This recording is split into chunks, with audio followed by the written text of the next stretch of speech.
우리는 정부에 속았다 이렇게 얘기해요. 정말 거짓말 많이 했네 막 이렇게 그냥 대놓고 얘기해요. 막 어떤 사람은. 그런데 그냥 스쳐요. 그걸 누가 뭐 특히 남한이 저희 대한민국이 저희랑 한 민족이었는데 세계 이제 순위가 7위까지 경제 7위까지 오를 만큼 아예 다 알죠.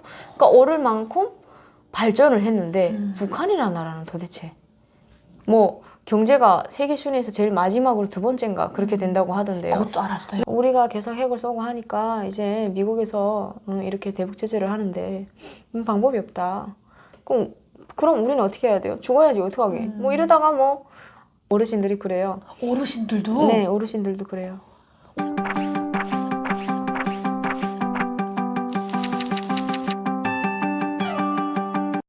근데 그 규리 씨네도 생활청화도 했을 거고, 그리고 매일매일 그 당의 방침 그 지시 들었을 거고, 교육을 다 들었을 거잖아요. 배웠을 거잖아요. 그런데도 그런 생각이 든다는 거예요?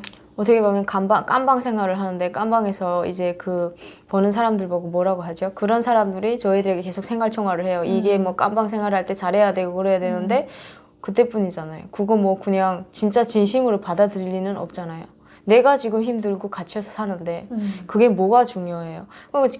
그냥 생활총화를 당하는 게 시끄러울 뿐이죠. 근데 뭐 내가 죽지 않으려면 해야 되니까 강짜로 나가서 하고 싫어도 어쩔 수 없이 그냥 울며 겨자 먹기로 하는 거지. 진짜 내가 생활총화를 하는 게 좋아서 마음이 우러나서 나의 뭐 정신 머리 상태를 개조 다시 하려고 하는 건 없잖아요.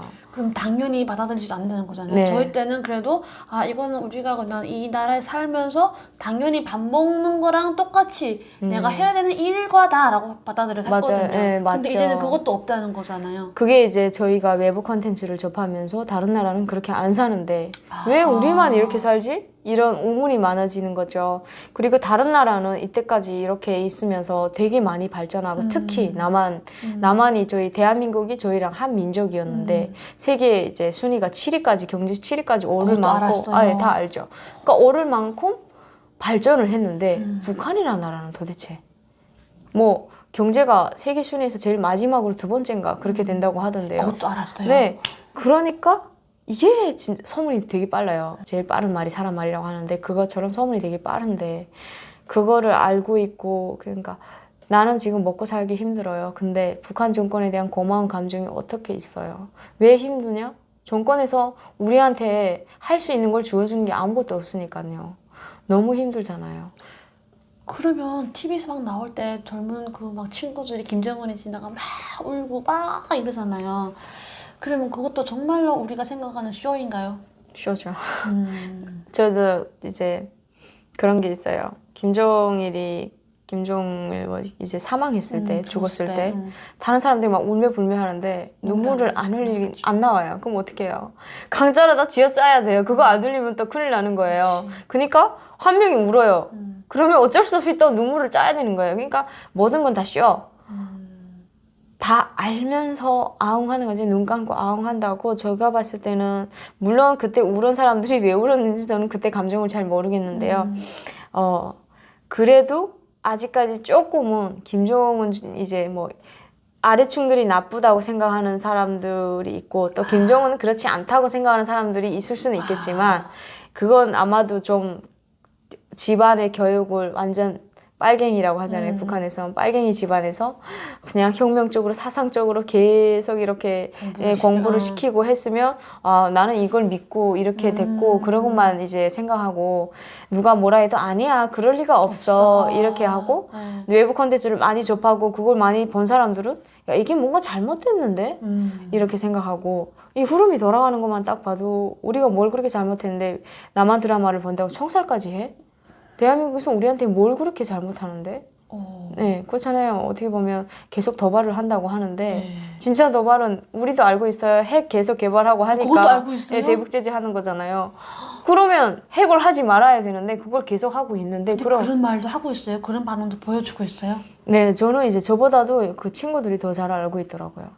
뭐라고 막 표현을 해요? 그런 거에 그럼 대해서? 우리 핵 생산을 계속하면 이렇게 대북 제재를 당하니까 중국하고도 우리 지금 제가 배원영 할 때도 이제 상선례를 운영하다 보니까 저계를 상선해야 되는데 중국하고 교류가 잘 돼야 되잖아요. 상선이 중국에서 우리 물품을 사고 주고 하는데 그것도 이제 차단을 계속 하다 보니까 미국에서 상선이 될 때가 있고 안 될 때가 막 잘리고 막 이러는 거예요. 너무 안타깝고 속상한 거예요. 그게 왜지? 하면 옆에서 이제 그런 얘기를 해요. 우리가 계속 핵을 쏘고 하니까 이제 미국에서 이렇게 대북 제재를 하는데 방법이 없다. 그럼 우리는 어떻게 해야 돼요? 죽어야지 어떡하게. 뭐 이러다가 뭐 어르신들이 그래요. 어르신들도? 네, 어르신들도 그래요. 어르신들은 더 잘 되게 알고 있죠. 변화하기 쉽지가 않거든요. 왜 그들은 어릴 때부터 세뇌가 되었기 때문에 인식 개선이 힘든데 어르신들도 그런다는 거예요? 네, 그렇죠.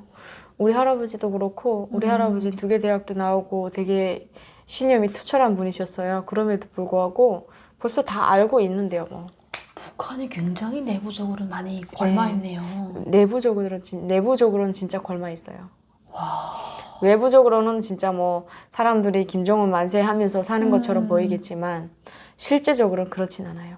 그 핵에 대한 불만을 갖고 있고 우리 때는 핵보다는 군에 대한 막 군민 정치 막 이렇게 성군 정치 막 이러니까 그거에 대한 불만을 갖고 있었는데 이제는 핵 때문에 대북 제재가 있고 대북 제재 때문에 이렇게 못 산다라고 인식이 되어 있다는 거잖아요. 그리고 막 일부 사람들은 막 이렇게 얘기해요. 핵 생산하는데 뭐 몇 억씩이나 든다고 하는데 그러면 그 돈을 좀 우리 주민들이 쌀 좀 사 먹게 하지. 쌀이 없어서 막 8천씩이나 오르는데 도대체 뭐 하는 거지?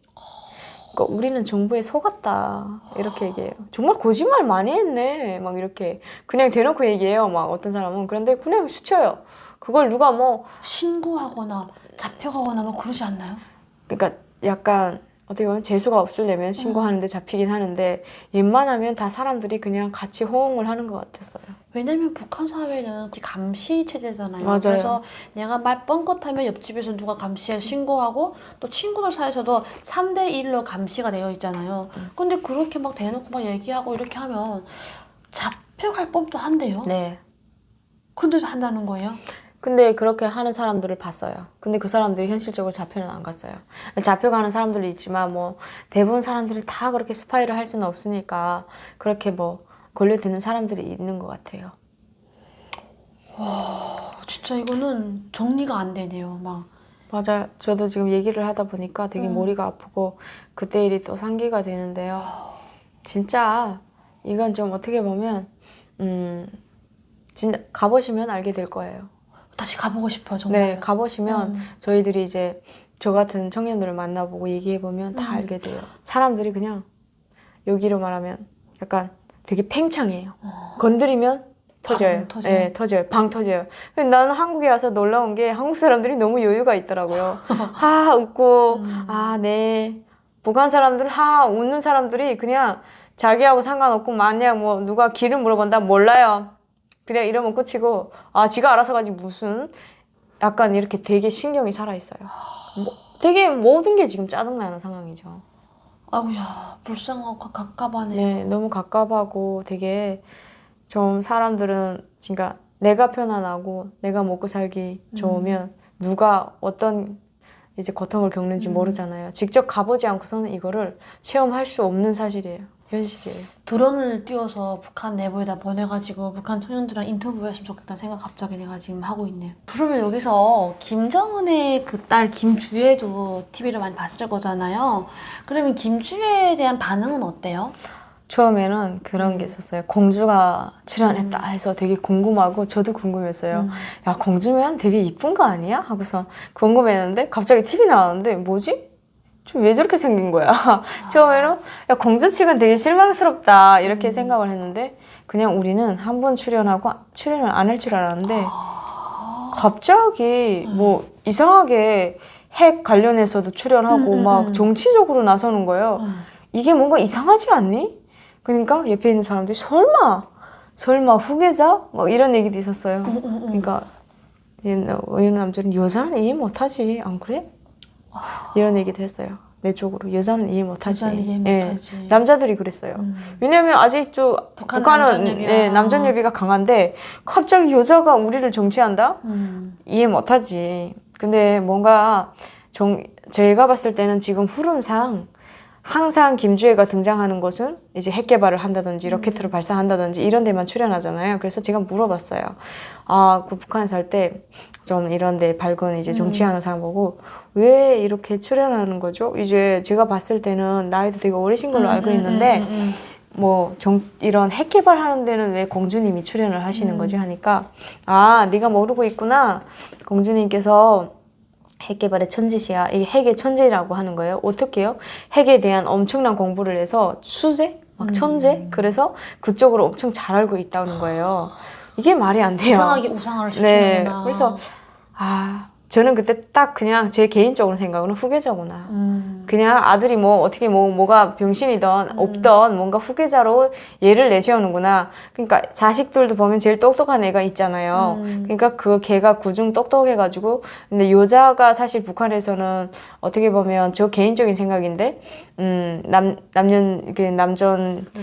남전여비가 심하다 보니까 여자를 내세우려면 많이 얼굴을 공개시켜야 되잖아요. 많이 배워주고. 그렇지. 그러니까 역사상 없던 일을 하는 것 같아요. 역사상 지금. 처음에 역사상 없던 일을 처음부터 했는데 그 부인을 막 팔 끼고 다니는 거 이것부터가 짧은 치마 입히고 맞아. 되게 역했어요. 뭐니? 우리는 못하게 하고 짧은 치마 입히고 여러 가지 행동 그치. 다 하고 자기는 다 하고. 네. 일단 그때부터 사실 신망을 잃었어요. 그러면 김여정에 대해서는요?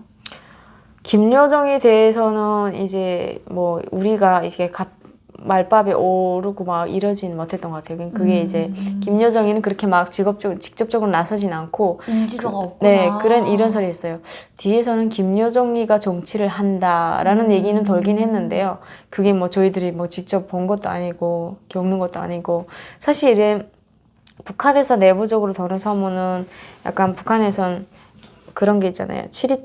그 김정은이 엄마 있잖아. 고영인가? 고영이. 예, 그 여자는 되게 잘 챙겨줬나 봐요. 이렇게 근무 서는 사람을 오라고 하고 막 이렇게 뭔가 먹이기도 하고 막 그랬대요. 자기 했을 때는 되게 인심이 좋았다고 하더라고요.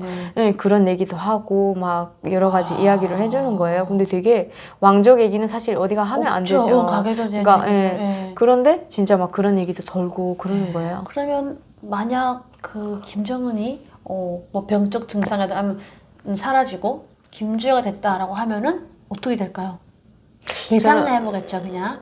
예상을 된다면 아마 그때는 저는 일반 주민들보다는 거기 주위에서 호위하고 뭔가 이렇게 이렇게 아첨을 부리는 사람들 많잖아요. 네네. 그런 중간 간부들이 가만 안 있을 것 같아요.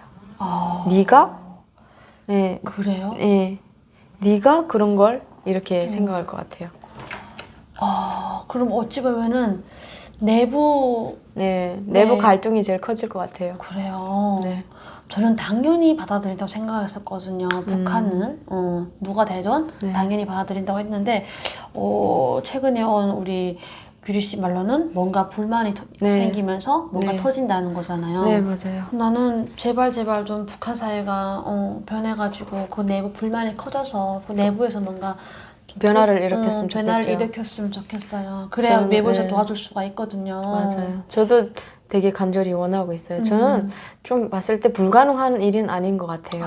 저도 이제 같은 청년이고 지렁이도 밟으면 꿈틀하는데 아마도 저희들도 이제 속임을 당하고 이렇게 겪고 하다 보면 지금은 이제 말씀드린 것처럼 악밖에 안 남았잖아요. 사람들이 조금만 하면 팽창해서 터지기 직전인데 그 사람들에게 좀 더 이렇게 자극적인 이런 외부 정보 그러니까 자극적인 것보다는 외부의 현 실태를 알려주고 북한의 이제 거시시장을 다 밝아넣으면 그런 사람들이 마음이 꿈틀대면서 좀 뭔가 확실한 변화를 일으키지 않을까 싶어요. 저는 제가 오기 전에 이제 제가 배를 운영하다 보니까 뱃사람을 한 명 데리고 왔거든요. 그 사람은 K 오겠다고 했는데 제가 배를 운전하려면 한 명이 더 필요해서 저희가 이제 뱃사람 중에 부모가 없고 좀 그런 사람을 한 명 들다가 나는 대한민국으로 가려고 하니까 가지 않겠냐 하고 제안을 했어요. 그랬더니 깜짝 놀라면서 선주 무슨 고민이 있냐고 왜 지금 이 환경에 가려고 하냐 다른 나라 간다고 잘 살 수 있겠냐 그러는 거예요. 그래서 나는 이제 그 한국 TV나 KBS 방송이나 여러 가지 이제 새로운 소식들을 접하면서 한국 사회가 어떻게 흘러가는 정도는 이제 알고 있었는데 이 사람들은 그냥 드라마, 노래, 음악밖에는 못 들었어요. 근데 드라마는 어디까지나 드라마잖아요. 네. 그러다 보니까 한국 사회가 도대체 우리를 어떻게 대하는지 적대국이라고 하는데 그럼 우리는 가면 여기서처럼 깜방에 보내고 막 고문하고 막 그러진 않을까? 이런 우려가 되게 큰 거예요. 근데 제가 가려고 하고 막 뭐라 그래도 워낙 위험하기도 하고 하다 보니까 그걸 선뜻 이렇게 나서려고 안 하는 거예요. 그래서 밤새 생각하고 나 선택하겠다 했는데 밤새 생각해서 가겠다 했어요. 근데 다음날 또 생각이 바뀌는 거예요. 못 가겠다고. 그냥 여기서 있는 게 좋겠다.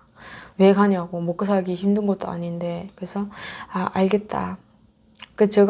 저도 이제 위험한 얘기를 했고, 그렇지. 이제 뭐 내가 KBS 방송을 봤다는 건 진짜 북한이라면 욕적이죠. 욕적이고, 총살도 뭐, 우린 저만 죽어야 되는 게 아니고, 전 가족이 죽어야 되니까, 저도 되게 위험한 발언이니까, 감히 하지는 못하고요. 그냥 알겠다고, 나도 안 가겠다고. 네, 안 그 정도 가겠다고 진정시키고, 했어요. 네, 전 떠났어요.